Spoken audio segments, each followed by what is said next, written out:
పాడుకుందాము. కళ్ళల్లో కన్నీరెందుకు, గుండెల్లో దిగులెందుకు, ఇంత నీవు కలత చెందకు, నెమ్మది లేకున్నదా, గుండెల్లో గాయమైనదా, ఇక అవి ఉండబోవుగా. కళ్ళల్లో కన్నీరెందుకు, గుండెల్లో దిగులెందుకు, ఇక నీవు కలత చెందకు, నెమ్మది లేకున్నదా,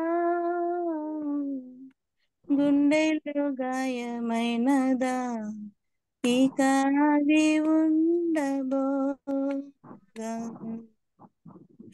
యేసే నిరీక్షణ, యేసే నీ నిరీక్షణ, యేసే నిరీక్షణ, యేసే నీ నిరీక్షణ. కళ్ళల్లో కన్నీరెందుకు,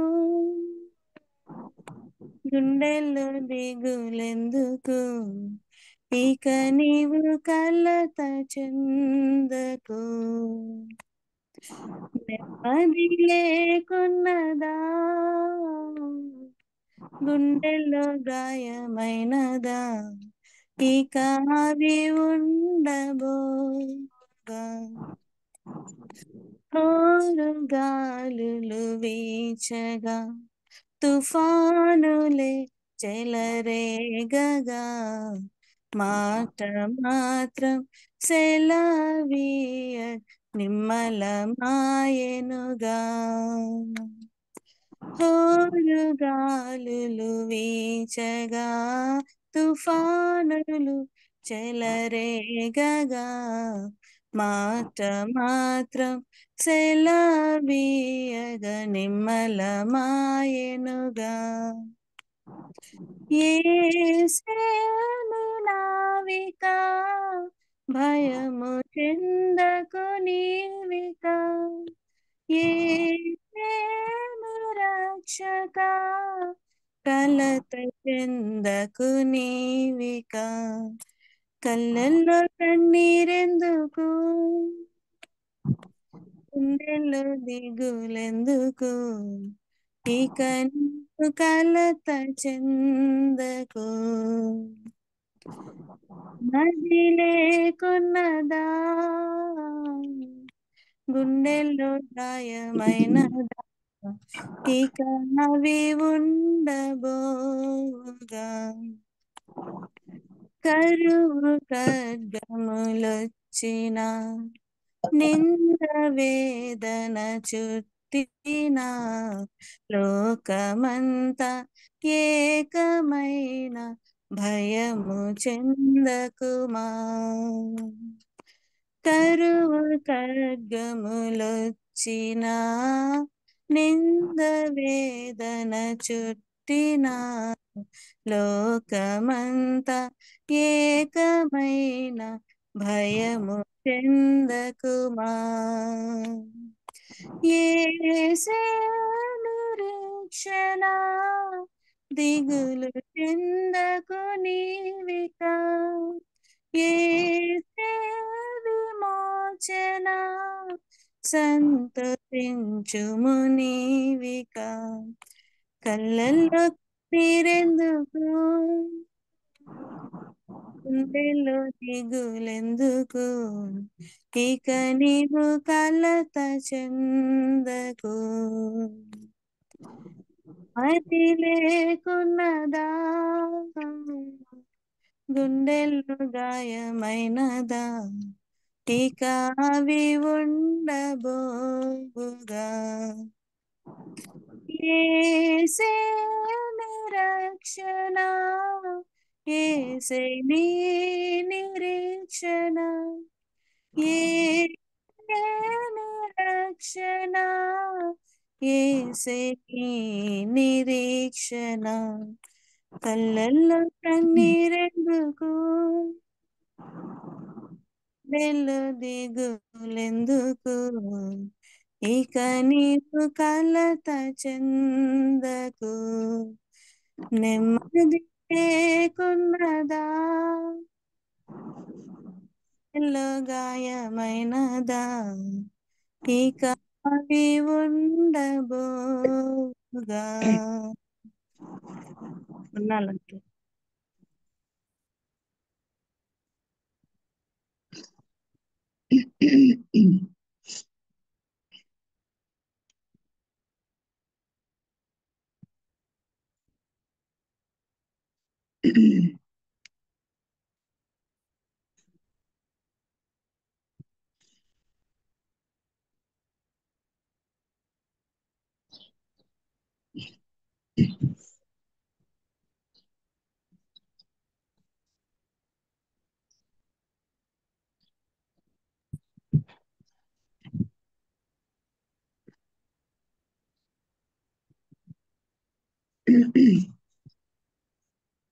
అక్క ఒక పాట పాడమండి మేము ఒక శరణం పాడండి.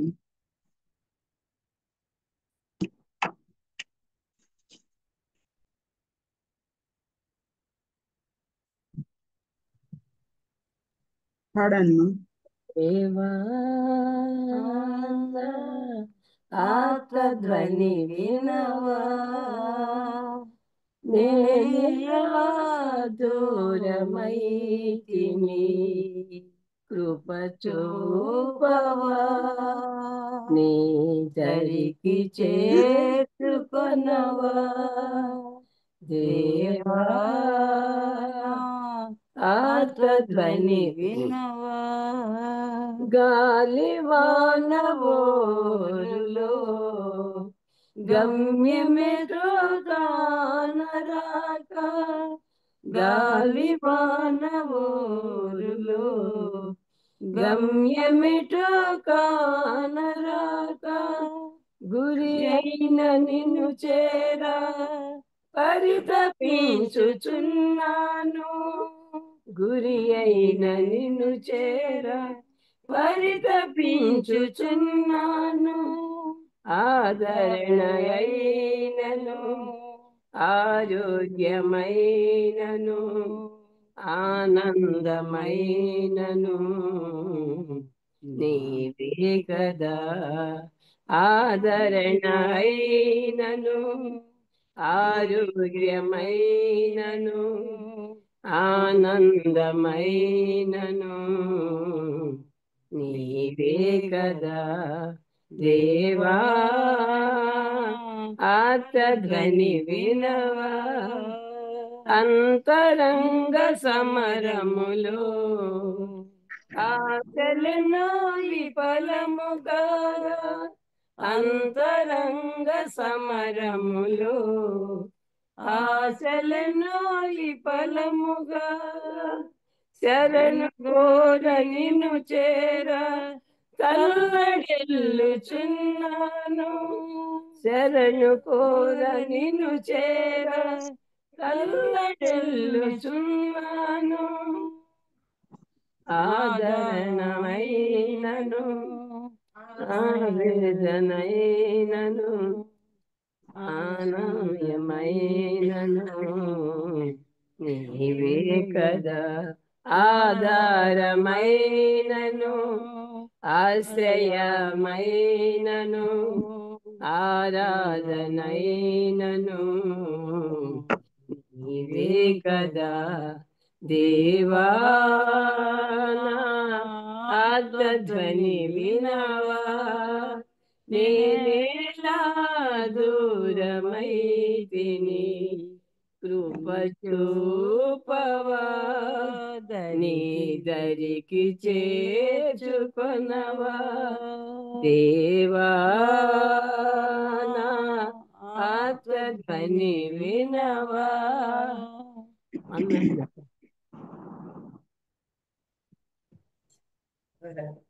మంచిదమ్మా, ఇద్దరు పాడిన పాటను బట్టి దేవునికి స్తోత్రం. మనందరి జీవితంలో, మన చుట్టూ ఉన్న పరిస్థితుల్లో, మన రాష్ట్రములో, మన రాయలసీమలో, మన ఊర్లలో, మన ఇళ్ళలో, మన వ్యక్తిగత జీవితాల్లో కూడా పాడిన 2 పాటల ప్రకారము ఆనందం లేని, ఆరోగ్యం లేని, కన్నీటి పరిస్థితులు, గుండెల్లో దిగుళ్ళు, ఎటు చూచిన నెమ్మది లేని పరిస్థితులు ఎన్నో మనకు కనిపిస్తూ ఉన్నాయి. మరి వీటన్నిటిలో కూడా మనకు నిరీక్షణ ఉంది. హోరు గారెలు, తుఫానులు, మరి వీటన్నిటిని మనం ఎదుర్కొంటున్నాము అన్ని విషయాల్లో. కానీ ఒక్క మాట చేత మరి సముద్రాన్ని నిమ్మలింప చేసిన దేవుడు మనకున్నాడు. నిరీక్షణ లేని పరిస్థితులు కాదు, కానీ వీటన్నిటిని సర్దించే దేవుడు ఉన్నాడు, రాబోతున్నాడు. ప్రస్తుతము కొంచెం కాలం మనకు శ్రమలాగా అనిపించవచ్చు, న్యాయం మనకు జరగకపోవచ్చు, భీతి భయాలు ఎన్నైనా మనకు మరి వాటిల్లినట్లు రేపు సంగతి ఏంట, మరుక్షణం ఏంట అనుకోవచ్చు మనము. కానీ వీటన్నిటిలో కూడా కవిత చెందుకు అని మరి రాసిన కవిత ఎవరో మనకి తెలియదు. కానీ వీటన్నిటి గుండా క్రైస్తవ లోకం పరిశుద్ధులు వెళ్తూ ఉండగా కరువులు వచ్చినా, ఖడ్గాలు వచ్చినా, నిందలు వచ్చినా, ఆవేదనలు వచ్చినా, భయంలు వచ్చినా, వీటన్నిటిలో కూడా మరి నిరీక్షణ మన ప్రభువైన యేసుక్రీస్తు ద్వారానే. కనుక కన్నీళ్లు తుడిచే దినాలు రాబోతున్నాయి. అందుకే దేవునికి స్తోత్రం వందనాలు చెల్లిస్తూ ఉన్నాము. ఇటువంటి సమయంలో వాక్యంలోకి మనం వెళ్దాము. వాక్య కొరకు కీర్తన గ్రంథంలో 77వ కీర్తన మనం చూసుకున్నాము. 77వ కీర్తన. ఈ 77వ కీర్తన ఎటువంటి పరిస్థితుల్లో ఆయన రాశాడో మనము చూస్తున్నాం. ఆ శీర్షికలో 77వ కీర్తనలో ఏమని రాయబడింది? ప్రధాన గాయకునికి ఎదుగుతున్న రాగం మీద పాడదగింది, రాసిన వాడు ఆసాపు కీర్తనని రాయబడింది. కనుక ఆసాపు ప్రార్థనలో ఏమని చేస్తున్నాడు దేవునికి? నేను చదువుతాను ఫస్ట్. నేను ఎలుగెత్తి దేవునికి మొరపెట్టుదును, ఆయనకు మనవి చేయుదును. దేవుడు నాకు చెవియొగ్గు వరకు నేను ఎలుగెత్తి ఆయనకు మనవి చేయుదును. నా ఆపత్కాలమందు నేను ప్రభువుని వెతికితిని. రాత్రి వేళ నా చెయ్యి వెనుకకు తీయకుండా చాపబడి ఉన్నది. నా ప్రాణము ఓదార్పు పొందనోళ్ళకై ఉన్నది. చిన్న ప్రార్థన చేసుకొని మిగతా విషయాలు తర్వాత వచనాలు చదువుకుందాము. చిన్న ప్రార్థన. మా శ్రేష్టమైన నామం కలిగిన ప్రియ పరలోక తండ్రి, ఆకాశ సంబంధి అయిన దేవా, ఆకాశం నీ సింహాసనం, భూమి పాదపీఠం, ఆకాశం ఎక్కి రానైన గొప్ప దేవా, నీకు స్తోత్రం. గొప్ప దేవుడవు, మమ్మల్ని కూడా మీరున్న చోటికి తీసుకెళ్తున్న దేవుడవు. ప్రభువా, మా కొరకు, మా పాపం కొరకు దేవా సెలవులో యాగం అవడానికి మీ ప్రియ కుమార్ని ఈ లోకానికి పంపిన దేవుడవు. దేవా, ఈ లోకమును సృష్టి చేసిన దేవుడు నీవే. ఈ సృష్టి అంతా మానవ ప్రయోజనం కొరకే చేశారు. నీకు స్తోత్రం. మానవుల్లో నీ ప్రేమ చూపించి తద్వారా మానవుని ఆకర్షించుకొని నీ యొక్క వాక్యం చొప్పున జీవించి పరిపూర్ణులుగా అయిన తర్వాత నీవు వచ్చి మమ్మల్ని తీసుకొని పోవడానికి రాబోతుండగా రాకడ విషయమైన విషయాలను బట్టి కూడా మిమ్మల్ని స్తుతిస్తూ ఉన్నాం. నీ మొదటి రాకడలో మా పాపమును ప్రక్షాళన చేయటం కొరకై దేవాధో పాతాళానికి వెళ్ళవలసి, నిత్య నరకాగ్నికి వెళ్ళవలసిన మమ్మల్ని, నరక యొక్క అంచుల్లో కూర్చున్న మమ్మల్ని ప్రభువా పడితే అందులో యుగములు సదాకాలం మేము అందులో ప్రభువానైనా బాధకు ఓర్చుకొనలేక తండ్రి బహు భయంకరమైన స్థితిలో దేవానైనా నిత్య నాశనంలోకి వెళ్తూ ఉన్న పరిస్థితిలో మీరే మమ్మల్ని ప్రేమించి వెనక్కి రక్షించి క్రీస్తు యేసు యొక్క ప్రేమ ద్వారా తండ్రి ప్రేమ ఏంటో తెలుసుకునేటట్లు మీరు రుజువు చేసినందుకు మీకు స్తోత్రం. మా రక్షణకై మీకు వందనాలు. మీ వాక్యం చెంతకు మేము చేరి వచ్చి ఉన్నాము.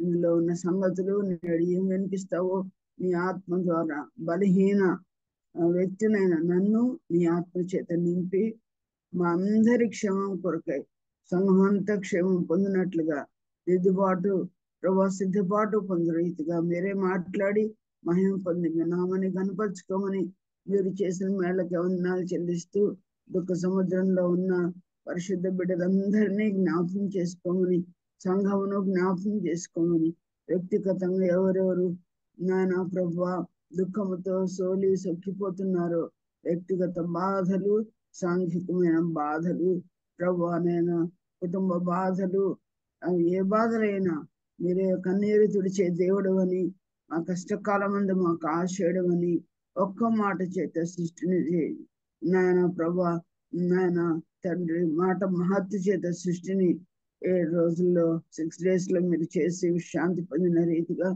దేవా ఒక్క మాట చేత రక్షణ కొరకు మీరు ఆజ్ఞాపించలేదు కానీ మా కొరకు ఈ లోకాన్ని దిగి వచ్చి 33.5 సంవత్సరాలు ఈ లోకంలో జీవించి మహా గొప్ప రక్షణ సిద్ధపరిచి మీ ప్రేమను రుజువు చేసినందుకు మీకు వందములు స్తోత్రములు చెల్లిస్తూ మీ వాక్యంలోకి వెళ్తుండగా మాతో మాట్లాడి మహిమ ఘనత ప్రభావం మీకే ఆరోపించుకోమని మాతో ఉండమని పగలెల్లారా మీ బిడ్డలు చేసిన ప్రార్థన మీరు ఆలకించి అద్భుతమైన ఫలితాన్ని మాకు అనుగ్రహిస్తారని నమ్మి స్తుతిస్తూ యేసు ప్రభు దివ్య నామమున వేడుకొని ప్రార్థిస్తున్నాము తండ్రి. ఆమేన్. ఆమేన్. ఆమేన్. ఆమేన్. అందరికి వందనాలమ్మా. 77వ కీర్తన ఎవరు రాస్తారో ముందే మనం చదువుకున్నాము. మరి ఆయన ఎవరంటే ఆసాపు రాసిన కీర్తన మనం చదువుకుంటున్నాం. ఆసాపు ఎట్లా ప్రార్థన చేస్తున్నాడు దేవుణ్ణి, ఆయన కృంగి ఉన్న వేళలో ప్రార్థన చేస్తున్నాడు. మిగతా అంశాలు మనం చదువుకుంటూ పోతే ఆయన ఎలుగెత్తి ప్రార్థన చేస్తున్నాడంట.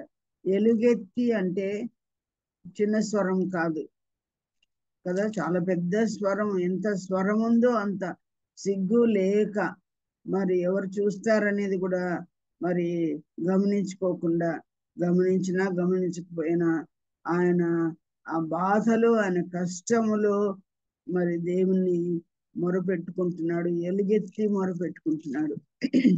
ఎలుగెత్తి మొరపెట్టుకోవడం మాత్రమే కాదు కానీ ఎలుగెత్తి అన్న మాట ఈ వచనంలోనే ఎన్నిసార్లు ఉందో చూడండి. మొదటి లైన్లో ఒకసారి ఉంది, 2వ లైన్లో కూడా మరొకసారి ఉన్నట్టుగా మనం చూస్తున్నాం. ఎలుగెత్తి ఈయన ప్రార్థన చేయడానికి అక్కడున్న పరిస్థితి ఏంటి అంటే 2వ వచనంలో ఏమని రాముంది, నా ఆపత్కాలమందు నేను ప్రభువుని వెతికితినని. కనుక ఆపదలో ఉన్న ఆసాపు ఎలుగెత్తి ప్రార్థన చేస్తున్నాడంట. ఈనాడు ఆపదలు లేని వాడెవరు, లేని స్త్రీ ఎవరు, లేని కుటుంబం ఏది, లేని జీవము కలిగిన దేవుని సంఘం ఏది. కనుక ప్రతి ఒక్కరికి ఆపదలు ఉన్నాయి. కొన్ని ఆపదలు దాటిపోయినాయి, కొన్ని ఎదుర్కొంటున్నారు ప్రస్తుతం, ఇంకా ఎన్ని రాబోతాయో మనకు తెలియదు ప్రియులారా. కనుక ఆపదలో ఉన్నప్పుడు మనం ఎలాగ మొరపెట్టాలి అనేది ఇక్కడ మనం నేర్చుకుంటున్నాం. చిన్న స్వరము కాదు, మొగబోయిన గొంతుతో కాదు, మనసులోనే మాత్రమే కాదు, కానీ కష్టం ఎక్కువైనప్పుడు, మన పరిధినది దాటిపోయినప్పుడు, మరి చాలా కష్టంలో మనం ఉన్నప్పుడు, ఎవరు మనకు సాయం చేయలేని పరిస్థితిలో ఉన్నప్పుడు ఎలుగెత్తి మనం మొరపెట్టాలి. సరే, పురుషుల సంగతి ఏంటో మనకు తెలియదు కానీ బైబిల్లో ముఖ్యంగా ఎలుగెత్తి ప్రార్థన చేసిన స్త్రీ ఒకటి మనకు అందరికి చాలా పరిచయం. ఆ పేరేంటి? ఎలుగెత్తి ప్రార్థన చేసినట్టుగా మనం చూస్తున్నాం. భర్త నీళ్ళ తిత్తి ఇచ్చి భోజనం ఇచ్చి పంపించేశాడు. ఇంట్లో యజమానురాలు కూడా పంపించమని చెప్పింది. దేవుడు కూడా అలాగ చేయమన్నాడు. ఏకాకి ఆ బిడ్డను ఎత్తుకొని ఆమె అరణ్యంలో వెళ్ళిపోయినప్పుడు, ఆ బిడ్డ పొద కింద పడవేయబడినప్పుడు, మీరు లేని పరిస్థితిలో ఉన్నప్పుడు, బిడ్డ ప్రాణం పోతూ ఉన్నప్పుడు ఆమె ఎలుగెత్తి చేసిన ప్రార్థన మనకు తెలుసు. ఎలుగెత్తి చేసిన ప్రార్థన దేవుడు విన్నాడు. వాడున్న చోట నేను అని స్వరం విన్నాను అన్న. తల్లి ఒక తట్టు ప్రార్థన చేస్తుంటే ఆమె కుమారుని ఇష్మాయేలు కూడా పొద కింద ఉండి ప్రార్థన చేస్తున్నాడు. అలాగ ప్రార్థన చేస్తూ ఉండగా దేవుడు వారి స్వరం విన్నట్టుగా చూస్తున్నాం. తల్లి మరి ఎక్కువైన దుఃఖముతో అవును బిడ్డ పోగొట్టుకునే పరిస్థితిలో మరి ఉన్నప్పుడు తల్లి యొక్క ఆవేదన ఎంతగా ఉంటుందో తల్లి మనం ఎరుగుదు. పిల్లలు మనకేమైనా వస్తే పెద్దగా పట్టించుకోము, దిగులు పడము, కానీ మన బిడ్డలు బాధపడుతున్నప్పుడు వాళ్ళు చేసిన ఆ ప్రార్థన, ఆమె ఎలుగెత్తి చేసిన ప్రార్థన మనం ఎరుగుదు. అప్పుడు ఆమె దేవుడు ఆమె మొరను విని ఒక గోతిని చూపించడము, ఆ గోతిలో నీళ్లను దేవుడు ఆమెకు మరి చూపించడం, తర్వాత నీళ్ళ తిత్తితో మరి ఆ బిడ్డకు తీసుకుని వెళ్ళి ఆ యొక్క వాటర్ని తాగించినట్టుగా మనం చూస్తున్నాం, బిడ్డ బతికినట్లుగా మనం చూస్తున్నాం. ఆమె ఎలాగో మొరపెట్టిందో ప్రియ సోదరులారా, ఈనాడు మనం అందరం కూడా ఆపదల్లోనే ఉన్నాం, ఎన్నో కష్టాల్లో ఉన్నాం. రైట్ నౌ ఇప్పటికిప్పుడే అలాంటి సిచ్యుయేషన్ లో ఉన్న వాళ్ళు ఎంతో మంది ఉండొచ్చు. ఒకటా, రెండా, మూడా, నాలుగా, చుట్టూ అనేకమైన లెక్కలైన అపాయాలతో ఉండే పరిస్థితులు కూడా ఈ రోజే ఈ క్షణమే ఉన్న వాళ్ళు మన పార్టిసిపెంట్స్ లో ఎంతమంది ఉన్నారో మనం గుర్తెరగలం. సోదరులారా, మనందరి పరిస్థితి కూడా అట్లాగే ఉందా మనం గమనిద్దాం. అట్టి పరిస్థితుల్లో ఉన్న మనకే ఈ వాక్యం అని నేను ఎరుగుతున్నాను. మనందరికీ దేవుడిచ్చే ఈనాటి ప్రార్థన ఎలా చేయాలంటే ఎలుగెత్తి ప్రార్థన చేయాలంట. ఇలాగ ఎలుగెత్తి ప్రార్థన చేసిన వాళ్ళు దావీదున్నాడు, ఎలుగెత్తి ప్రార్థన చేసిన వాళ్ళు ఈ 77వ కీర్తన రాసిన ఆసాపు ఉన్నాడు, మరి మన సోదరి హాగరు ఉంది. ఇంకొంతమంది ఎలుగెత్తి కాకపోయినా దుఃఖంతో ప్రార్థన చేసిన పురుషులు కూడా ఉన్నారు. అవన్నీ మనం ఎప్పుడు వింటున్నాం. కనుక ప్రియులారా, ఎలుగెత్తి మన ప్రభు అయిన యేసుక్రీస్తు కూడా పెద్ద కేక వేసి ఆయన ప్రాణం అర్పించినట్టు కూడా మనం చూస్తున్నాం. కనుక ప్రియులారా, ఎటువంటి పరిస్థితి నీవు ఉన్నావా సోదరి? ఎలుగెత్తి ప్రార్థన చేస్తున్నావు. బట్టి కుమిలిపోయిన ప్రార్థనైనా, మూలుగుతో కూడిన ప్రార్థన మాత్రమేనా ఎలుగెత్తి చేయాలని దేవుని వాక్యం చెప్తుంది. 1-2 సార్లు మొదటి వచనంలోనే ఎలుగెత్తి అన్న ప్రార్థన మరి ఇక్కడ చేయాలని వ్రాయబడినట్టు మనం చూస్తున్నాం. ఇలాగే ఒక పురుషుడు కూడా ఎలుగెత్తి ప్రార్థన చేశాడని బైబిల్లో ఉంది. కానీ ఆయనకు జవాబు వచ్చిందా లేదా చూద్దాం. ఎవరైనా గుర్తుపట్టగలరా? ఎలుగెత్తి మరి మనిషిని కాకుండా, దేవుని కాకుండా మనిషి దగ్గర ఎలుగెత్తి అడిగాడంట. ఆయన ఎవరో సౌలు,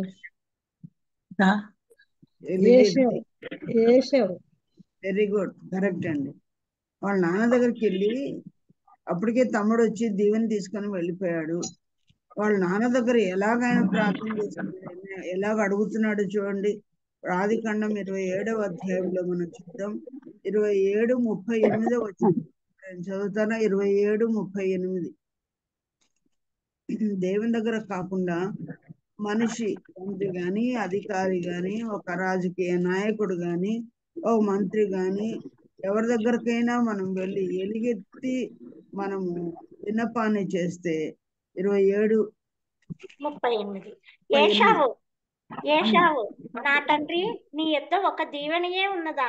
నా తండ్రి నన్ను కూడా దీవించుకొని తన తండ్రితో చెప్పి ఏశావు ఎలుగెత్తి ఏడవగా అతని తండ్రి అయిన ఇస్సాకు. చదవనాక చాలు అలాగే వాళ్ళ తండ్రి ఏదైనా ఇద్దామని అనుకుంటే నోటికి దీవెనలు కలదు కదా, అన్ని ఏమొస్తున్నాయి?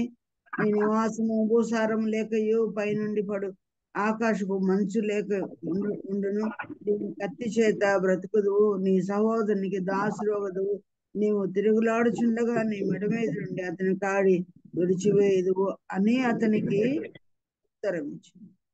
దేవుని నిమిత్తము ఆయన అడిగితే ఏమొచ్చింది? అంతా కూడా శాపాలే వాళ్ళ నాన్న పరుకుతూ ఉన్నాడు. కనుక ప్రియులరా, ఏడవలసింది, ఎలుగెత్తి దుఃఖపడవలసింది ప్రభు దగ్గర గాని తండ్రి వద్ద కాదు కదా. ఎలుగెత్తి ఎంత ఒక్క దీవెనున్నా నాకు చాలు, అది కావాలి అని అడిగినప్పుడు నా నోట్లో నుంచి దీవెన కాదు కదా, శాపం వచ్చినట్టుగా మనం చూస్తున్నాం. కనుక మనుషుల దగ్గర మనం ఎన్నడూ ఎలుగెత్తి అడగకూడదు. వాళ్ళ దగ్గర ఎప్పుడూ మనము యాచించకూడదు. వాళ్ళని గురించి ఎప్పుడు మనం ఎక్స్పెక్ట్ చేయకూడదు. అందుకే దేవుని వాక్యంలో మనందరికీ కంఠస్థమైన వచనం, మనుషులను రాజులను నమ్ముట కంటే, అధికారులను నమ్ముకుంట కంటే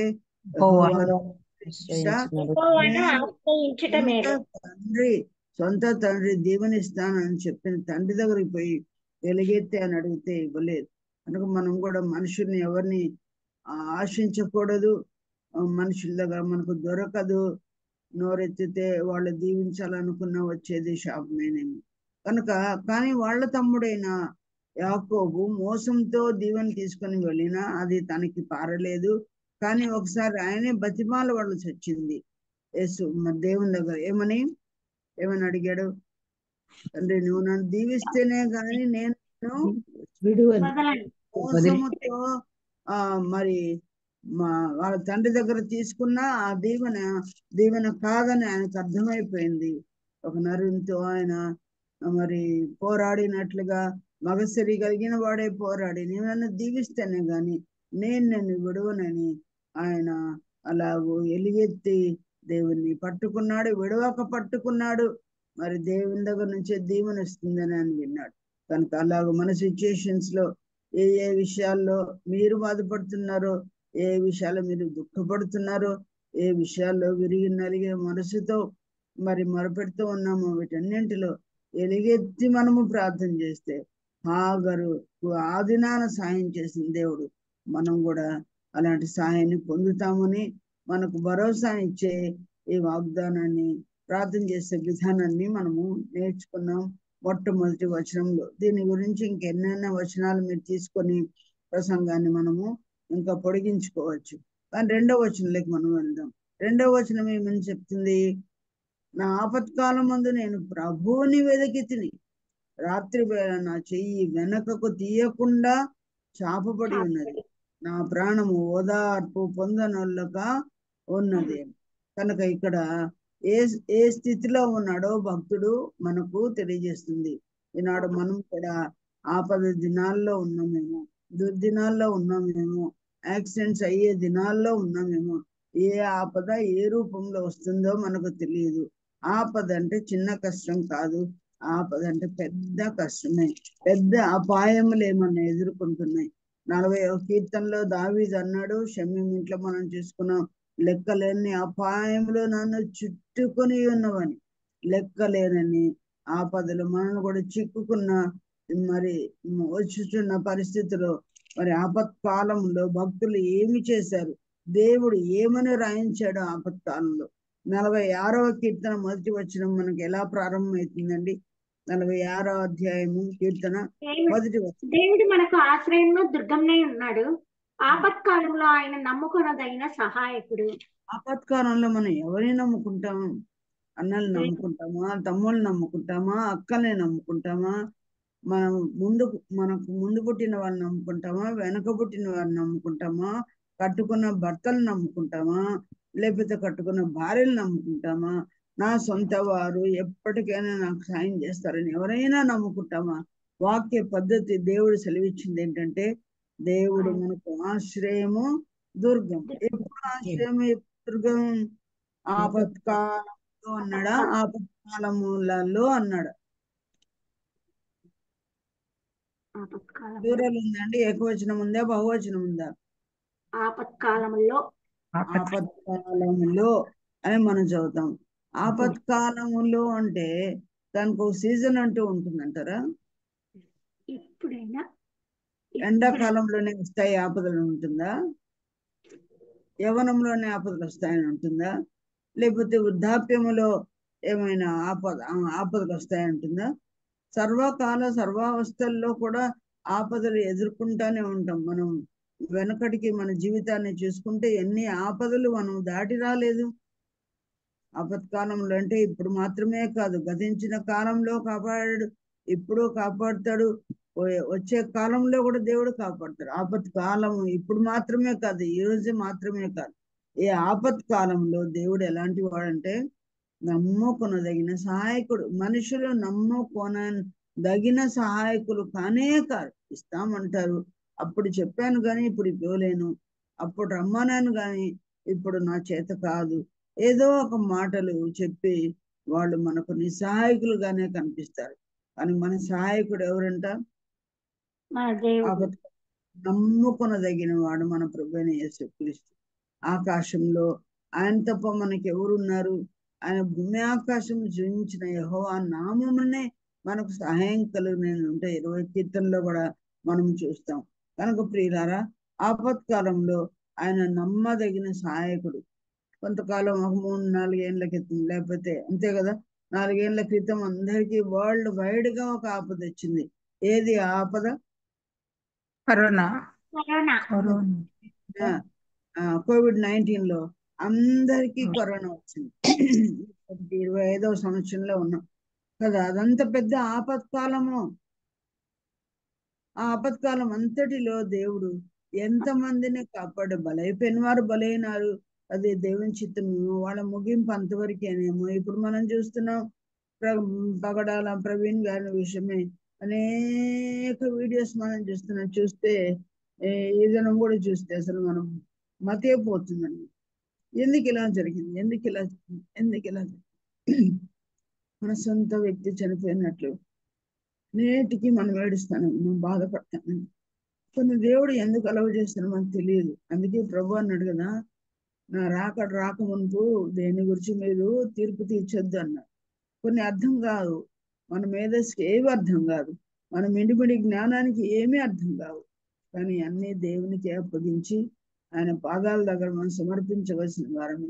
రకరకాల మాటలు మనం వింటున్నాం. దేన్ని గురించి మీరు తీర్పు తీర్చొద్దు అన్నాడు. ఆయన రాకడ వచ్చే వరకు ప్రభుకు అప్పచెప్తుంది. మాకు అర్థం కాలేదు, మేము యాక్సెప్ట్ చేయాల్సిందే, మేము దాన్ని స్వీకరించవలసిందే. నువ్వు ఏది ఇచ్చినా ప్రభా అది మేము స్వీకరించవలసిందే. తన కాలం రాక మునుపు ఎవరు మనం ఏమీ చెప్పలేము. అన్ని కూడా ప్రతి సమయంలో నమ్ముకొనదగిన సహాయకుడు మనకున్నాడు కాబట్టి అన్నిటినీ దేవునికే అర్పణం చేద్దాం. ఇలాగా ఆపత్కాలంలో నమ్మదగిన సహాయకుడు అని ఇక్కడ మనం చదివితే, ఆపత్కాలంలో కీర్తన 9:9లో దేవుడు అక్కడేమి చెప్తున్నాడు చూడండి. కీర్తనలో 9:9లో చదువుతాను నేను. నలిగిన వారికి తాను మహాదుర్గమగును, ఆపత్కాలములలో వారికి మహాదుర్గమగును. ఇక్కడ బహువచనం, ఆపత్కాలములలో వారికి మహాదుర్గమగును. ఆపత్కాలములలో వారికి మహాదుర్గం. పైన దుర్గం అని రాయబడింది, కింద ఎలాంటి దుర్గం? చోట్ల కూడా మహాదుర్గమే అని. కనుక దుర్గం అసలు యెహోవా నామమే బలమైన దుర్గం. నీతిమంతుడు అందులోనికి ప్రవేశించి సురక్షితముగా ఉండే నామం చదువు. ఆయన నామమే ఒక దుర్గం. ఇక్కడ ఎలాంటి దుర్గం? మహాదుర్గం అని రాయబడింది. ఎందుకు? ఎవరు నీతిమంతులైతే వారికి అది మహాదుర్గం, అనీతిమంతులకు ఆయన మహాదుర్గంగా ఉండడు అని. కనుక నలిగిన వారికి, ఆపత్కాలంలో ఉన్న వారికి ఆయన మహాదుర్గం. ఆయన నమ్మదగిన సహాయకుడు, ఆయన మన ఆశ్రయం, మన దుర్గం.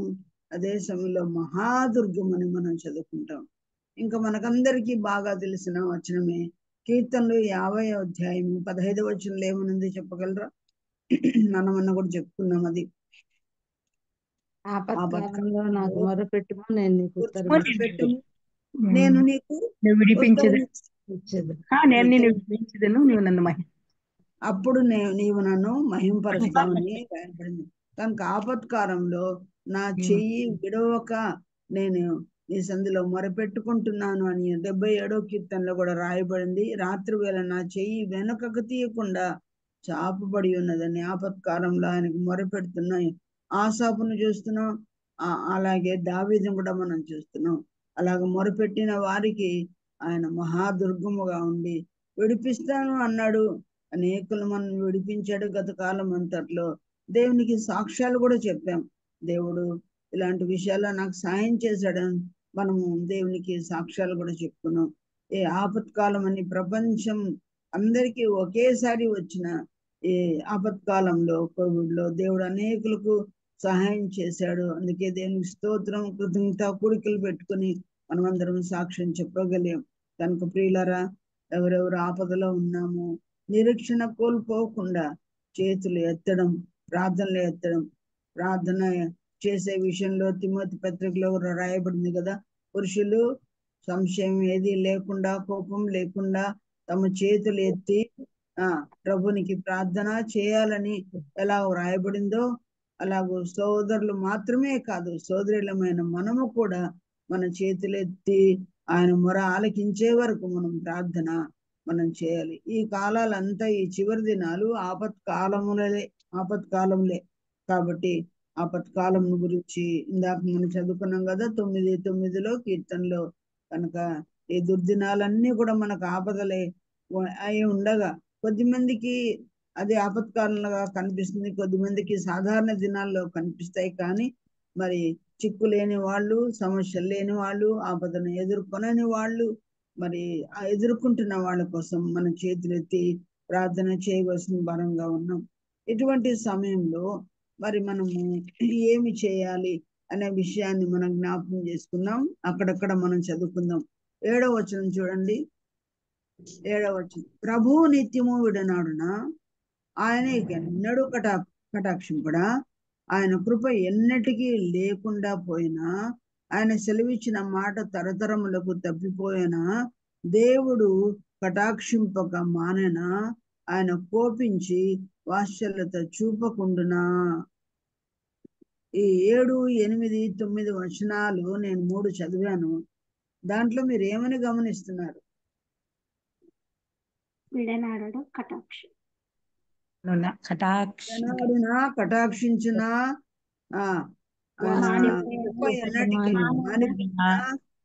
తరతరములకు ఆయన మాట తప్పేనా, కటాక్షింపక మానేనా, వాత్సల్యత చూపకుండా.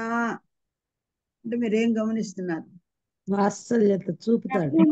ఉంటాడు ఖచ్చితంగా. అన్ని క్వశ్చన్ మార్క్స్ కదా, అన్ని క్వశ్చన్ మార్క్స్, అన్ని క్వశ్చన్సే. ఆపత్కాలంలో మనకేమొస్తాయి చెప్పండి? ఏం తెలిసిన ఎన్ని వాగ్దానాలు ఉన్నా ఇన్సైడ్ అవర్ హార్ట్ మనకి ఎప్పుడు ఏమొస్తుంటే చెప్పండి? దేవుడు జవాబు ఇవ్వలేదు, ఎందుకు నా మీద కోపం వచ్చింది దేవునికి, ఏంటి వాగ్దానం ఒక రైతుగా ఉంది, జరిగేది ఇట్లా ఉంది, సిచ్యుయేషన్స్ అన్ని ఇలాగ బ్యాడ్ అయిపోతున్నాయి, వర్స్ట్ అయిపోతున్నాయి, ఏంటి నిరీక్షణ లేని పరిస్థితి ఏంటి?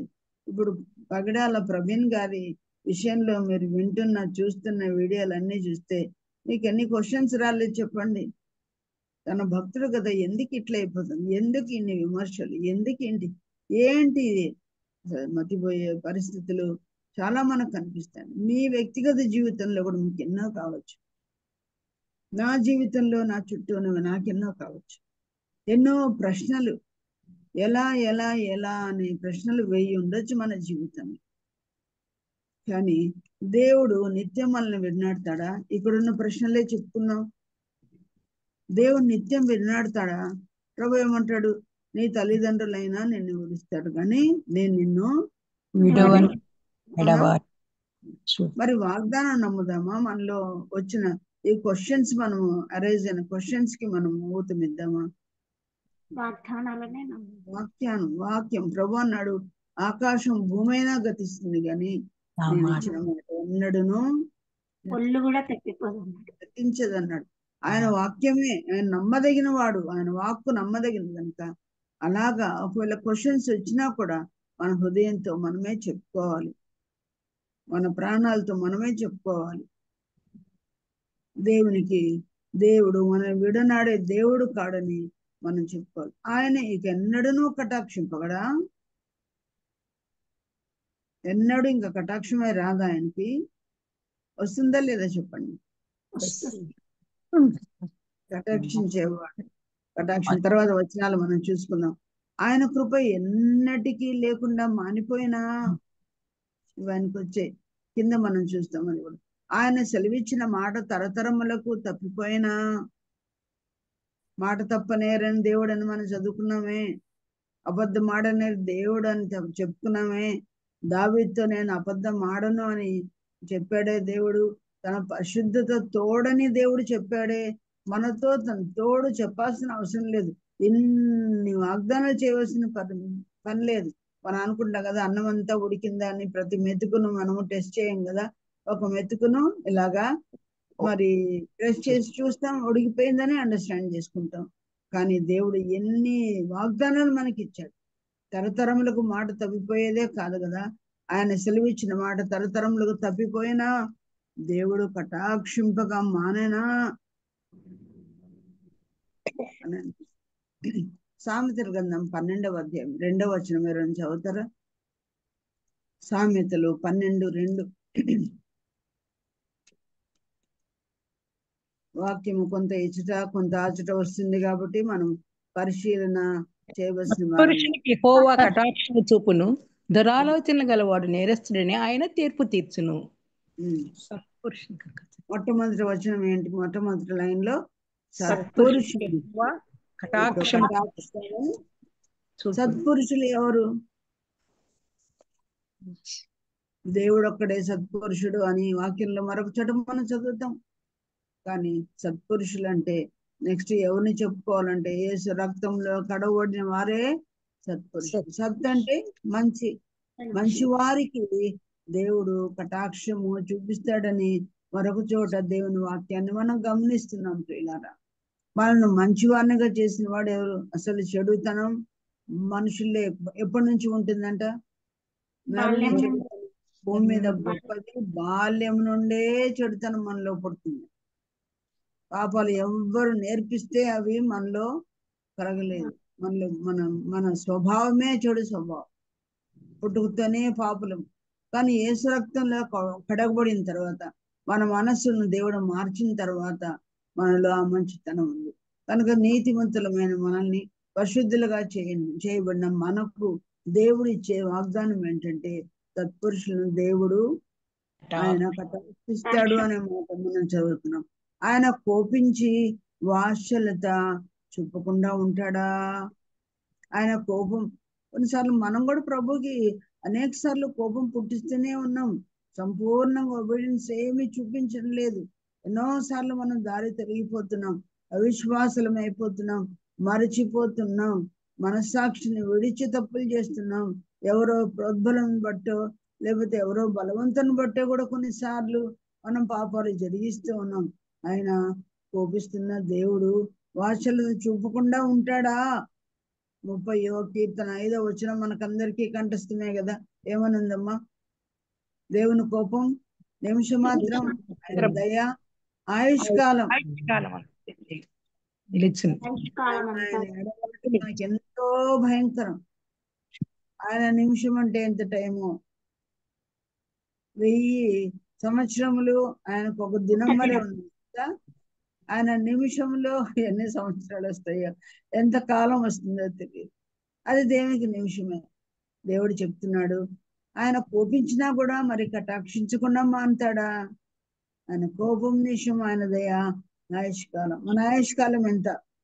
70 సంవత్సరాలు.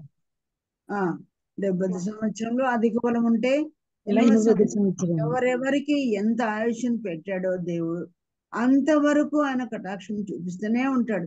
అంతవరకు ఆయన వాత్సల్యతను చూపిస్తూనే ఉంటాడు. ఆయన వాత్సల్యత ఎలాంటిదో మనం మరి విలాప వాక్యంలో కూడా మనం చూస్తాం. ఆయన వాత్సల్యత ఎడతెక్క ఉంది. ప్రతి దినము ఆయనకి నూతనముగా వాత్సల్యత. గతంలో పుట్టిన సర్ది వాత్సల్యత కాదంట, ప్రతిరోజు ఒక నూతన. పొద్దున్న లేస్తేనే దిగులు, ఏదో చింత, ఏదో విచారం, ఏదో అసంతోషం మనకు కలిగినప్పుడు గుర్తు పెట్టుకోవాలి, ఇది నూతన దినము. ఈ రోజు నాకు నూతన వాత్సల్యత ప్రభువు చూస్తాడు, ఫ్రెష్ గా నాకు ఇస్తాడు. కనుక నూతన వాత్సల్య ద్వారా మనము నిర్మూలము కాకుండా ఉంటుంది. కనుక దేవుని పాత కోపాన్ని గుర్తు చేసుకోవడానికి లేదు. కానీ ఈ రోజు ప్రభువా నీవు నూతన వాత్సల్యత నాకు చూపిస్తావు. ఎవరు ఫ్రెష్ గానే ప్రతిరోజు నీ నూతన వాత్సల్యత నాకు ఉందని ధైర్యము తెచ్చుకోవాల్సిన వారంగా ఉన్నాం. కనుక ఆయన నిమిషం మాత్రం కోపం ఉంచుతున్నాడు. ఆయన గొప్ప వాత్సల్యత మనకు చూపిస్తున్నాడు. ఆయన వాత్సల్యత ఎలాంటి వాత్సల్యత మనకు తెలిసిందే. మరొకసారి చదువుకుందాం. 54వ అధ్యాయము యెషయా గ్రంథం చూద్దాం. చూడండి, 54:7 వచనం. ఆయన గుణగణాలు, ఆయన అట్రిబ్యూట్స్ మనం ధ్యానించడం మనకు ప్రయోజనకరం. అది దేవునికి ఆనందము, సంతోషం. ఆయన మనం తలుచుకుంటూ ఉన్నాం. మనల్ని ఆయన తలంచుకుంటున్నాడు. మనల్ని ఆయన ఆయన గురించి మనం తలుచుకున్నప్పుడు ఆ ప్రభుకి ఎంతో అది ప్రీతికరం. అది ఆయనకి ఎంతో సంతోషకరం. చదవమ్మా 57. మాత్రం నేను నిన్ను విసర్జించితిని, గొప్ప వాత్సల్యంతో నిన్ను సమకూర్చేదను. ఎంత వాత్సల్యం అంటే అది గొప్ప మనకు పుట్టిన పిల్లలు మన దగ్గరకు వచ్చినప్పుడు ఎంత భాషలు చూపిస్తాం, అది గొప్ప భాషలు మనం చెప్పుకోలేము. భాషలు చూపిస్తాం, మళ్ళా వాళ్ళని వాయిస్తాం. కానీ దేవుని వాత్సల్యత గొప్ప వాత్సల్యత. ఎంత గొప్ప దేవుడు, అంత గొప్ప వాత్సల్యం అంట. గొప్ప అన్నాడు కానీ దాని తూకము కానీ దాని యొక్క కొలతలు కానీ దేవుడు ఏమి రాయించలేదు. గొప్ప వాత్సల్యతో నేను నిన్ను సమకూరుస్తాను, విడవబడిన భార్యను పురుషుడు రప్పించినట్టు అన్నాడు. కనుక ప్రియులారా, ఈ భార్యాభర్తల వాత్సల్యం కంటే ఆయన వాత్సల్యం చాలా గొప్ప. ఆ గొప్ప వాత్సల్యం కొరకే దేవుని మనం స్తుతిస్తున్నామా?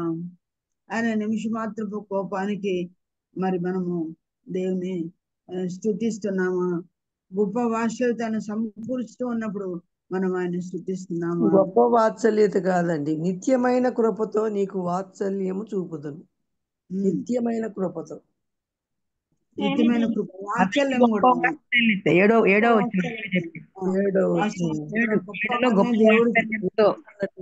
చూశాను.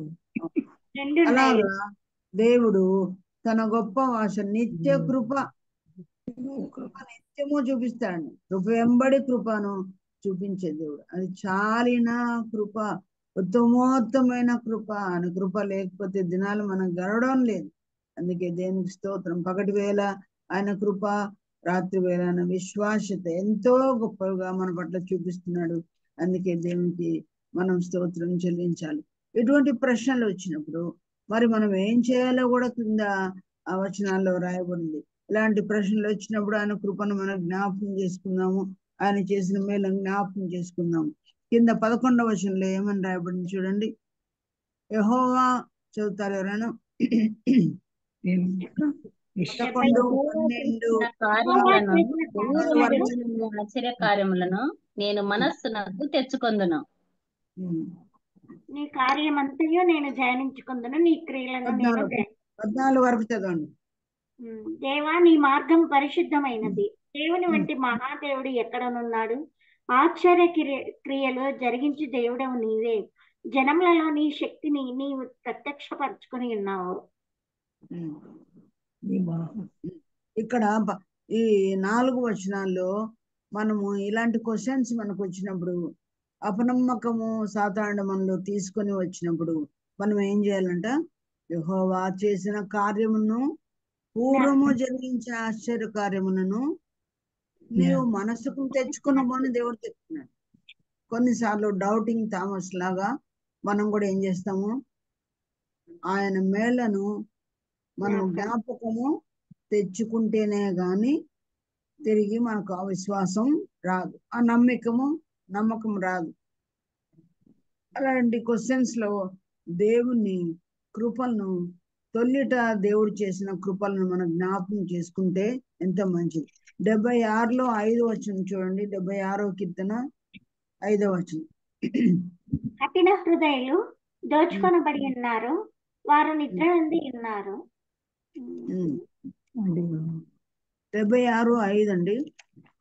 అది 76:5 అదే పరాక్రమశాలందరినీ బాహుబలం భరించు. తొల్లిటి నీ కృపలను నేను ధ్యానం చేసుకుంటున్నాను అని. సారీ, 77:5. తొల్లిటి దినములను, పూర్వకాల సంవత్సరములను నేను మనస్సుకు తెచ్చుకుందును. మనకు క్వశ్చన్స్ వచ్చినప్పుడు మనం ఏం చేయాలంట? నా మొదటి దినాల్లో కదా, నా పూర్వ సంవత్సరాల్లో దేవుడు ఏం చేశాడు అని వాటన్నిటిని మనము ధ్యానం చేసుకోవాలంట. వాటన్నిటిని మనము మనస్సునకు తెచ్చుకోవాలంట. మనస్సునకు మనం తెచ్చుకోవాల్సిన వారు. 78వ కీర్తన 4-5 వచనాల్లో కూడా చూడండి. 78, 4-5. యెహోవా స్తోత్రార్హ క్రియలను, ఆయన బలమును, ఆయన చేసిన కార్యములను దాచకుండా వాటిని వారి పిల్లలకు మేము చెప్పెదము. రాగల తరములలో పుట్టబోవు పిల్లలు దాన్ని నెరుగునట్లును, వారు లేచి తమ పిల్లలకు దాన్ని వివరించినట్లును, వీరును దేవుని యందు నిరీక్షణ గలవారై దేవుని క్రియలను మరవకయుండి, యథార్థ హృదయులు కాక దేవుని విషయమై స్థిర మనస్సు లేని వారే తమ పితరుల వలె తిరగబడకయు. చదవనాక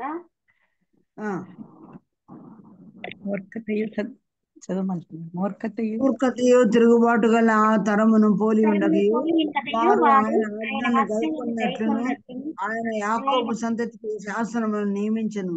ఇశ్రాయేలు సంతతికి ధర్మశాస్త్రమును అనుగ్రహించను. మన పితరులు తమ పుత్రులకు వారిని తెలుపవలెనని తెలపవలనని వారికి ఆజ్ఞాపించను. చూడండి, మనకి ఎప్పుడైతే డల్ గా అనిపిస్తుందో, ఎప్పుడైతే సంతోషం ఉండదో, ఎప్పుడో భయం అవుతుంటుందో, ఎప్పుడు నిరీక్షణ లేని పరిస్థితులు అనిపిస్తా ఉంటాయో, అధైర్యపడినప్పుడు ఈ సూత్రం మనం పాటించాలని దేవుడే చెప్తున్నాడు. తొల్లిటి దినములను పూర్వపు సంవత్సరములో ఆయన మీ కొరకు చేసిన కార్యములన్నిటినీ మీరు జ్ఞాపకం చేసుకోండి అని ఏ ఏ క్రియ జ్ఞాపకం చేసుకోవాలో కూడా ఈ 78:4 చూసాం. ఆయన ఏ క్రియలు చేస్తాడంట? స్తోత్రార్హ క్రియలు చేస్తాడంట, ఆశ్చర్య క్రియలు చేస్తాడంట. ఆ తర్వాత ఆయన భీకర కార్యములు ఉన్నాయి, ఆయన బలవత్కార్యములు ఉన్నాయి, ఆయన మహత్కార్యములు ఉన్నాయి. ఆకాశంలో ఆయన కార్యాలు, భూమి మీద ఆయన కార్యాలు, భీకర అరణ్యములో ఆయన కార్యాలు, సముద్రంలో ఆయన కార్యాలు, నదుల్లో ఆయన కార్యాలు. మరి మనం పూర్వం దేవుడు జరిగించిన వాటన్నిటిని మనం జ్ఞాపకం చేసుకోం. అలా జ్ఞాపకం చేసుకున్నప్పుడు ప్రియులారా ఎంత విశ్వాసం వస్తుందో. అప్పుడు ఇలా చేసావు ప్రభు, ఇప్పుడు ఇలా చేసావు. అందుకే నేను ఎప్పుడు డైరీ రాసుకోమని చెప్తా ఉంటాను. మనం ఆయన క్రియలు మర్చిపోతాం, ఎందుకంటే మరపు మానవుని సహజమే. కనుక వాటన్నిటినీ తొలిటి దినాల్లో దేవుడు చేసిన ఆ యొక్క కార్యాలన్నిటినీ ఆ పేజెస్ మనం తిరగవేసుకుంటే ఎన్ని క్రియలు ఉన్నాయి, ఎంత భయంలోని దేవుడు మరి మనం కాపాడి ఉన్నాడు. అవన్నీ ఏ వాక్యం ద్వారా ఆదరించినాడో కూడా ఆ అధ్యాయము వచనము వాటన్నిటిని మనం గుప్తం చేసుకొని లిఖించుకున్నప్పుడు వాటిని మనము తరచు మనం జ్ఞాపకం చేసుకున్నప్పుడు ఎంత విశ్వాసత మనకు పుడుతుంది, ఎంత నమ్మకం పుడుతుంది. అప్పుడు చేసావు కదా ప్రభా, ఇప్పుడు రైట్ నా ఇప్పుడు కూడా చేస్తావు. నీకు ఏది చిన్నది కాదు, ఏది నీ చేతికి అందంది కాదు. నువ్వు సమస్త క్రియలు చేయగలవు అని చెప్పిన వాడు ఎవరండి బైబిల్లో? యోబు. యోబు గ్రంథంలో యోబు చెప్పాడు, నువ్వు సమస్త క్రియలు చేస్తావు. ఇక్కడున్న 39 మంది నేను చూశాను పార్టిసిపెంట్స్ ని. ఈ 39 మందికి ఏమేమి క్రియలు ఏమి చేయాలి అవన్నీ కూడా ఆయన చేయగలిగిన దేవుడు. ఏబుల్ పర్సన్, ఏబుల్ గాడ్, సమర్థవంతమైన దేవుడు. సమస్త క్రియలు ఆయనకు సాధ్యం. దీన్ని బట్టి అడుగుతున్నాం, ఫలానా ఫలానా ఫలానా ఫలానా అని కాదు, అన్ని సమస్త క్రియలు నువ్వు చేస్తావు. క్రియలలో శక్తి సంపన్నుడంట. ఆలోచన విషయంలో ఆయనే గొప్పవాడంట. క్రియల్లో చేతగాని వాడు కాడు. మహత్తు గల మాట చేత, తన నీడ చేత, తన యొక్క మరి బాహుబలము చేత, ఆయన అదొక శక్తి చేత, ఆయన చాచిన లక్షణాస్త బలము చేత మహోన్నతమైన కార్యములు ఆయన చేస్తారు. అందుకే ఎప్పుడే అనుమానాలు వస్తాయి అప్పుడు వాక్యం చదువుకోవాలా. దేవుడు గతకాలంలో మనకు చేసిన మేలన్నీ మనం ధ్యానం చేసుకోవాలా. అంత మాత్రమే కాదు, వాటన్నిటిని మీ పిల్లలకు కూడా మీరు చెప్పండి. ఆ పిల్లలు లేచి వాళ్ళ పిల్లలకి చెప్పుకుంటారు, ఆ పిల్లలు మళ్ళీ వాళ్ళ పిల్లలకి చెప్పుకుంటారు. కనీసం 3 generations కన్నా మనం చెప్పాలండి. నాకు చేసిన మేలు నా కుమారులకు నేను చెప్పాలి, ఆ కుమారులు వాళ్ళ పిల్లలకి చెప్పాలి, వాళ్ళ పిల్లలు మళ్ళీ వాళ్ళ పిల్లలకి. మన ఏజ్లోనే మనకు మనవళ్ళు ఇప్పుడు ఉన్నారు, మనవరాళ్ళు ఉన్నారు కాబట్టి నేను 3 తరాలు వాళ్ళకి చెప్పచ్చు కదా. నా కొడుకులకు చెప్పాను, నా మనవరాళ్ళకి చెప్తున్నాను. మళ్ళా ఒకవేళ దేవుడు ఆయుష్ ఇస్తే వాళ్ళు 3వ తరానికి కూడా మనము చెప్పగలం. కొద్దిమందికి అలాంటి ఆయుష్ ఇచ్చాడు, మనములకు మరి చెప్పిన వాళ్ళు ఉన్నారు, మనములకు పుట్టిన వాళ్ళు కూడా ఉన్నారు. కనుక ప్రియులారా, కనుక మనము చెప్పడం మాత్రమే కాదు, దేవుని దగ్గర జ్ఞాపకం చేసుకోవడం మాత్రమే కాదు, మన పిల్లలకు వాటిని మనం దాచకుండా చెప్పాలంట కదా. ఎందుకు మన పిల్లలకు కూడా మనం చెప్పాలంటే, తిరుగుబాటు చేసిన వాళ్ళు ఉన్నారు కదా. ఇశ్రాయేల్ కొద్దిమంది ఏం చేశారంటే దేవునికి మూర్ఖత చూపి తిరుగుబాటు చేశారు. ఆ తరాల్ని పోలి ఉండకుండా ఉండాలంటే మన పిల్లలకు మనం చెప్పాలని దేవుడు చెప్పాడు. అందుకని ద్వితీయోపదేశకాండం 6:6 ఏమని రాయబడిందమ్మా? అందరికీ కంఠస్థమే కదా. ఏమని రాయబడింది? మీరు కూర్చుంటున్నప్పుడు, మీరు ప్రయాణం చేసేటప్పుడు, మీరు పడుకున్నప్పుడు నేను ఇచ్చిన ఆజ్ఞలన్నిటిని గురించి మీ పిల్లలతో మీరు మాట్లాడేలా అన్నాడా లేదా? అవునా? ప్రకారం వాటన్నిటిని బట్టి మీరు వారితో మాట్లాడాలని, కనుక దేవుని ఆజ్ఞల గురించి మనం మాట్లాడాలి. సందర్భం వచ్చింది కాబట్టి మరొకసారి ఒకవేళ గుర్తుందో లేదో కొద్ది మందికి మనం చదువుకున్నాం. వాటిని మన పిల్లలతో కూడా చెప్పమని దేవుడు చెప్తున్నాడు. 6:6లో ఏమని రాయబడింది చూడండి. నేడు నేడు నేను నీకు నేడు ఆజ్ఞాపించే నేను నీకు ఆజ్ఞాపించి ఈ మాటలు నీ హృదయంలో ఉండవలెను. నీవు నీ కుమారులకు వాటిని అభ్యసింపజేసి నీ ఇంట కూర్చుండునప్పుడును, త్రోవను నడుచునప్పుడును, పండుకొనున్నప్పుడును, లేచునప్పుడును వాటిని గూర్చి మాటలాడవలెను. సూచనగా వాటిని నీ చేతికి కట్టుకొనవలెను. తన చేతి కట్టుకునే వాళ్ళు, బాసికాలకు మీద రాసుకునే వాళ్ళు, తర్వాత నీ గౌన్ల ఎద్దుట, నీ గోడల మీద, ఇవన్నీ అవి నీ చెప్పాడు. కన్నుల నడుమ బాసికం వలె ఉండవలెను. నీ ఇంటి ద్వారబంధముల మీదను, నీ గౌనుల మీదను వాటిని వ్రాయవలెను. మన ఇళ్లలో, మన ద్వారబంధుల మీద, మన గోడల మీద సాధారణంగా ఏం రాసుకుంటాం చెప్పండి? అందరి ఇళ్ళలో ఏముంటాయి? నేను నా ఇంటి వారి యెహోవాను సేవించదను. ఆజ్ఞలు ఉండవు, కానీ ఎప్పుడు వాగ్దానాలు రాసి పెట్టుకోండి. అంతేనా? రాసి పెట్టుకోమని దేవుడు చెప్పింది ఏంటి? ఆజ్ఞలు రాసి పెట్టుకోమంటే ఆజ్ఞలు ఉంటున్నాయి. అన్ని కూడా చాలా స్వీట్ గా మనకు ఇష్టం ఉండేవి, మంచి మంచి వాగ్దానాలు రాసి పెట్టుకుంది.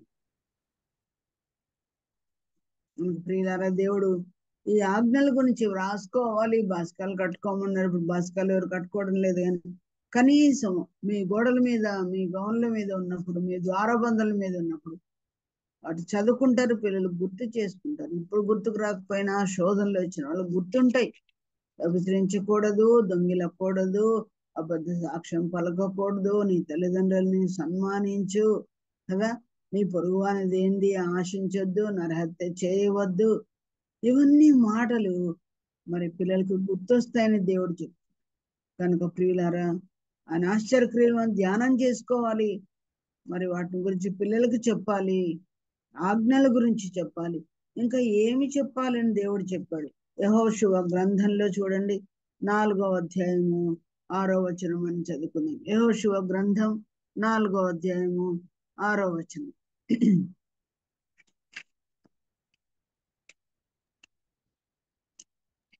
ఇక మీదట మీ కుమారులు ఈ రాళ్ళు ఎందుకని అడుగునప్పుడు మీరు యెహోవా మందసమున ఎదుట యోర్దాను నీళ్లు ఏకరాశిగా ఆపబడెను.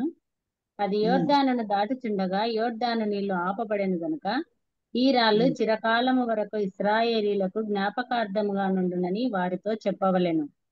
చాలు. అది మీ ఆ తర్వాత 21 ఉండును. చదవండి, 21వ వచనం చదవండి. ఇశ్రాయేలీలతో ఇట్లనెను, రాబోవు కాలమున మీ సంతతి వారు ఈ రాళ్ళు ఎందుకని తమ తండ్రులను అడుగుదురు గదా. అప్పుడు మీరు ఇశ్రాయేలీలు ఆరిన నేల మీద ఈ యోర్దానును దాటిరి. ఎట్లనగా యెహోవా బాహువు బలమైనదని భూమి నివాసులందరూ తెలుసుకొనుటకును, మీరు ఎల్లప్పుడూ మీ దేవుడైన యెహోవా యందు భయభక్తులు నిలుపుటకును, మేము దాటు వరకు మీ దేవుడైన యెహోవా తానే మా ఎదుట ఎర్ర సముద్రమును ఎండ చేసినట్లు మీరు దాటు వరకు మీ ఎదుట యోర్దాను నీళ్లను ఎండ చేసెనని చెప్పి ఈ సంగతి వారికి తెలియపరచవలెను. ఈ రాళ్ళు కనుక వాళ్ళు ఉంచకపోతే 12 రాళ్ళు 12 గోత్రాలకు గుర్తు. ఈ రాళ్ళు ఎందుకని మీ పిల్లలు అడిగితే మీరు ఏం చెప్పాలన్నాడు దేవుడు? యోర్దాను నదిని ఎట్లా ఎండిపోజేశాడో ఆ సంగతి మీ పిల్లలు తెలుసుకోవాలి, భూనివాసులు కూడా తెలుసుకోవాలి. యోర్దాను దగ్గరికి వెళ్ళినప్పుడు భూనివాసులు అందరూ తెలుసుకోవాలి. ఎందుకు ఈ రాళ్ళు 12 ఇక్కడ ఉన్నాయంటే యెహోవా ఈ యోర్దాను నదిని ఎండిపోయేటట్టు చేశాడని భూనివాసులు కూడా తెలుసుకోవాలండి. ప్రియులారా, మనం కూడా భూనివాసులకు దేవుని యొక్క మరి ఆశ్చర్యక్రియలు చెప్పాలని దేవుని వాక్యంలో మనం చూస్తున్నాం. మరి ముఖ్యంగా మన పిల్లలు ఈ రాళ్ళు ఎందుకనంటే అవి ఒక మాన్యుమెంట్స్ లాగా జ్ఞాపకార్థంగా ఉంటాయి. ఈ సంగతులు మీరు మీ పిల్లలకు చెప్పమన్నాడు. అంత మాత్రమే కాదు, ఒక నదినే దేవుడు దాటించాడా చెప్పండి? ఒక నది అయినా దాటింది వాళ్ళు?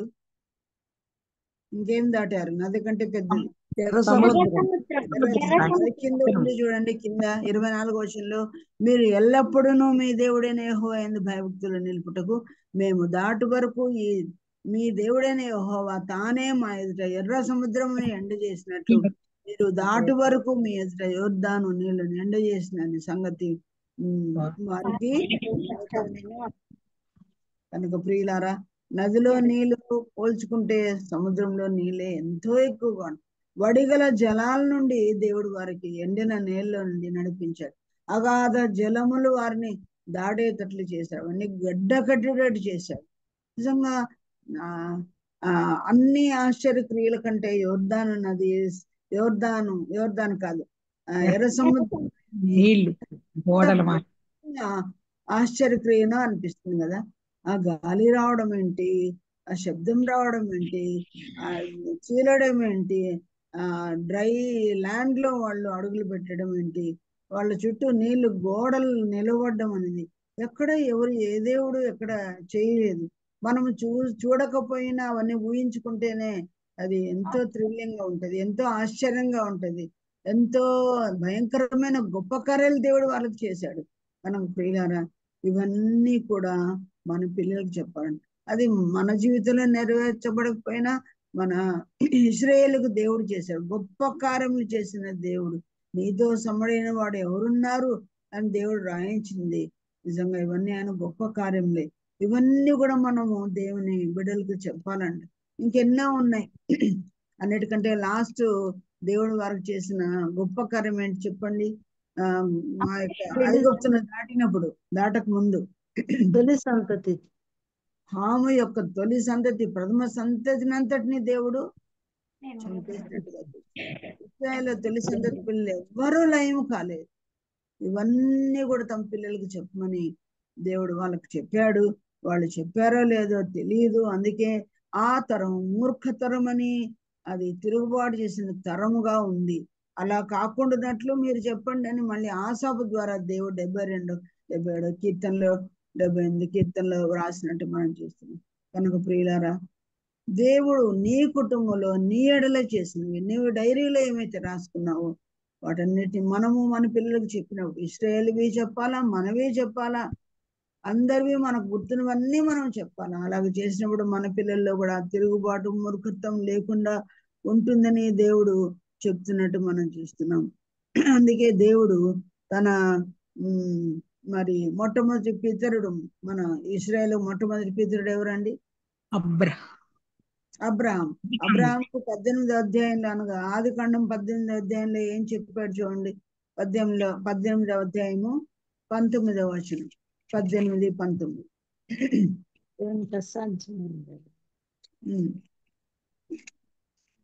అబ్రహాం యెహోవా అబ్రహాముతో చెప్పినది అతనికి కలుగజేసినట్లు తన తర్వాత తన పిల్లలను తన ఇంటి వారును నీతి న్యాయములు జరిగించుచు యెహోవా మార్గమును గైకొనుటకు అతడు వారికి ఆజ్ఞాపించినట్లు నేను అతన్ని ఎరిగి ఉన్నానెను. అతను నేను ఎరిగి ఉన్నా. ఎందుకు ఎరిగి ఉన్నాడు దేవుడు ఆయన్ని? తన తర్వాత తన పిల్లలు ఎలా ఉండాలంట? యెహోవా మార్గమును గైకొనుటకును నీతి న్యాయములు జరిగించుటకును. కనుక ఏది నీతి ఏది న్యాయం అవి కూడా పిల్లలకు మనం చెప్పాలంట. సామెతల గ్రంథంలో అన్ని నీతి న్యాయాలని గురించి, అవినీతిని గురించి, ఏమేమి చేయాలో ఏమి చేయకూడదు అన్ని దేవుడు రాయించాడు. కనుక మన పిల్లలకు వాటన్నిటిని వివరించాలని దేవుడు చెప్పాడు. కనుక ప్రియులారా, ఈరోజు మనం నేర్చుకున్న విషయాలు ఏంటంటే, మొట్టమొదటిగా మనము ఎలా ప్రార్థన చేయాలంట, ఎలా ప్రార్థన చేయాలని మనం నేర్చుకున్నాం. ప్రార్థన చేయాలని నేర్చుకున్నాం. సిగ్గు లేకుండా మనం ప్రార్థన చేయాలి. అలాగ మనం ప్రార్థన చేయాలి. ఏ కాలాలు వచ్చినప్పుడు మనం అలాగ ప్రార్థన చేయాలి అని ఇవన్నీ కూడా ఆపత్కాలంలో మనం చేయాలని నేర్చుకున్నాం. ఆపత్కాలంలో ఆయన ఎలాంటి సహాయకుడు మనకు? నమ్ముకొనదగిన సహాయకుడు. ఆపత్కాలంలో ఆయన ఎలాంటి దుర్గము? మహాదుర్గం అని.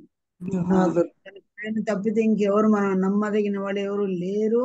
మనుషుల దగ్గరికి వెళ్ళి మనం యాచించడం మరి నిష్ప్రయోజనము. మన యొక్క మనసును దేవుని నుండి మనుషుల తట్టు తిప్పుకున్నది అవుతుంది అన్నమాట. కనుక అలాగ మనం ప్రార్థన చేయాలా. అలాగ మనం ప్రార్థన చేస్తున్నప్పుడు ఎన్నో డౌట్స్ మనకు వస్తాయి. 1,00,000 ప్రశ్నలు మన హృదయమే మనకు వేస్తుంది. మన హృదయాలు మోసకరమైన హృదయాలు నమ్మకత్వాన్ని తప్పిస్తాయి కూడా. కానీ అటువంటి సమయంలో దేవుని వాగ్దానం జ్ఞాపకం చేసుకోవాలి. తొలిటి సంవత్సరంలో దేవుడు పూర్వకాలపు సంవత్సరంలో చేసిన మేలను కూడా మనం జ్ఞాపకం చేసుకోవాలి. మనం జ్ఞాపకం చేసుకుంటే మన తరం అయిపోతుంది. కానీ వాటన్నిటి మనం ఎవరికి చెప్పాలన్నాడు దేవుడు? పిల్లలకు వాళ్ళు వాళ్ళ పిల్లలకు, మా పిల్లల ఆ పిల్లలకు పిల్లలైనా వాళ్ళ పిల్లలకు కనీసము 3 తరాలైనా వాటిని చెప్పుకోవాలని దేవుడు అంటున్నాడు. అలాగ మనము చెప్పుకుంటే మన పిల్లలకు వచ్చే లాభం ఏంటి? వారు మూర్ఖులు కాకుండా ఉంటారు, తిరుగుబాటు చేయకుండా ఉంటారు అని మనం నేర్చుకున్నాం. ఎలాంటి ఆశ్చర్య క్రియలు, అద్భుత క్రియలు, మరి భీకర కార్యాలు, ఘనమైన కార్యాలు, గొప్ప కార్యాలు, ఆశ్చర్య క్రియలు, సూచక క్రియలు. కొత్త నిబంధనలో యేసు ప్రభు చేసిన సూచక క్రియలు ఎన్ని ఉన్నాయి, ఆయన ఆశ్చర్య క్రియలు ఎన్ని ఉన్నాయి, అద్భుత కార్యాలు ఎన్ని ఉన్నాయి, ఆయన సమస్త క్రియలు వాళ్ళకు చేశాడు బాబు, మీకు కూడా చేస్తాడని మన పిల్లల తర్వాత ఆయన ప్రభుని యొక్క క్రియలు వివరించాలని నేర్చుకుంటాం. కానీ ఈ క్రియలు అన్నిటికంటే ఉత్తమమైన క్రియ ఏంటండి? రక్షణ కార్యం. రక్షణ కార్యం. పాత నిబంధనలో వాళ్ళు ఆ కార్యము వాళ్ళు ఎరగరు కనుక ఆశ్చర్య క్రియలు, అద్భుత క్రియలు మాత్రమే చెప్పుకుంటూ వచ్చారు. కానీ కొత్త నిబంధన కింద ఉన్న సంఘమైన మనకు ఆయన తన స్వరక్తం ఇచ్చి మనం కొనుక్కున్న విషయం, ఆ రక్షణ కార్యం సెలవులో జరిగించాడు. ఆకాశములకు భూమికి మధ్యన ఆయన వేలాడు, ఒక దిక్కు మారిన వాడుగా అయిపోయాడు.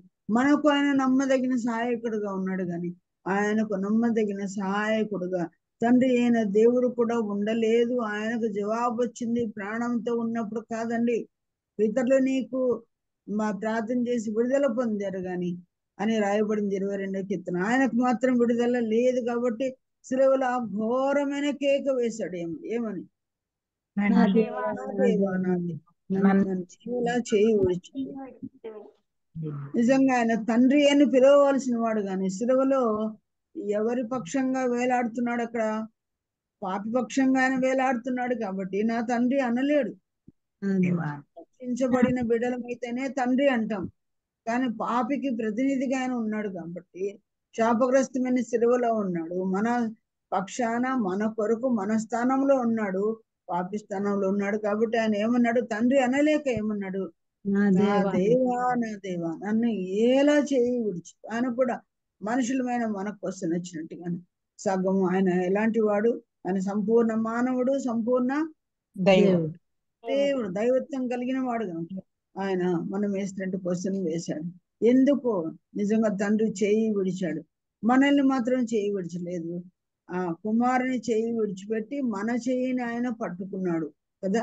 అందుకే దేవునికి స్తోత్రాలు. విడవబడిన వాడే ఆ యొక్క అబద్ధ సాక్షుల మాటలే నెరవేరినాయి కదా.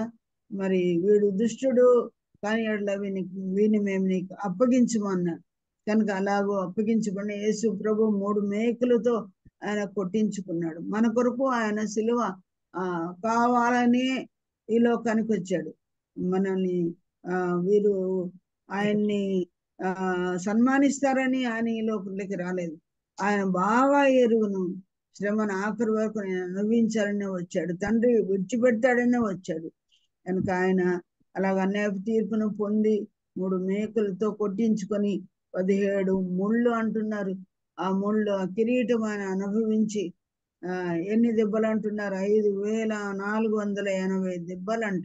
నరుడన కాను నేను పురుగునని కొట్టించుకొని రక్తపు ముద్దగా మన కొరకు మార్చబడి మరి ఆయన అవహేళనకు, గేలికి, హింసకు అప్పగించుకొని దాహం అన్న ఎటువంటి వ్యక్తికైనా దాహం ఇస్తారు. వాడు నేరగాడైనా, జూదగాడైనా, నరహంతకుడైనా నీ లాస్ట్ కోరిక ఏంటి అని అడిగి ఇస్తారండి. కానీ యేసు ప్రభు చివరి కోరిక తీర్చలేదు కదా. చేదు చిరక ఆయన పుచ్చుకున్న వాడై త్రాగనోళ్ళకు పోయినని మనం చూస్తాం.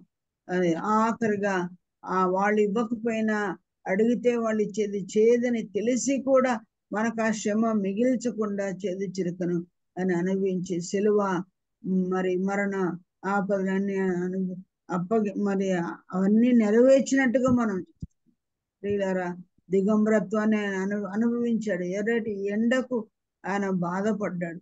ఆయన సిలువను ఆయన మీద మోపినప్పుడు ఆయన వాటిని స్వీకరించాడు. ప్రియులారా, కొద్దిసేపుకు వెళ్ళిన తర్వాత ఆయన కింద పడినట్టుగా చూస్తున్నాం. మొత్తం 3 సార్లు కింద పడ్డాడు అని లేఖనాలు మనం ఎరుగుదు. ఆ తర్వాత అక్కడ ఒక వ్యక్తి వెళ్తా ఉన్నాడండి. వెళ్తా ఉన్నప్పుడు అతడు ఎవరంట, పల్లెటూరు వాడైన సీమోను అని చెప్తాను. అతని మీద ఆ సిలువను బలవంతంగా పెట్టారంట. అవునండి.